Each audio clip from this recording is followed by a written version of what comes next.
La oscura nube que azotaba al pueblo mapuche en el Gualmapu avanzaba hacia el sur para apropiarse de las tierras que nunca habían sido dominadas por el hombre blanco.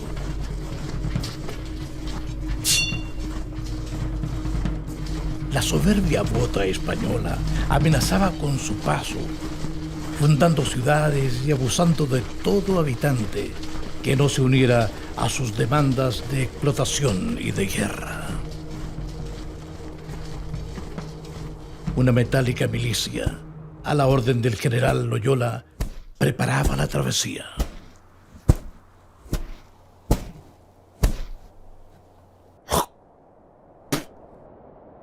Nos apropiaremos de todas sus posesiones. Tomaremos el control absoluto de su territorio.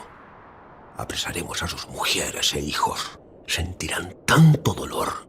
Causaremos tanto dolor sobre sus espaldas que desearán nunca haber nacido. La inmunda morisqueta de Loyola encendía aún más la llama del odio hacia el Huinca.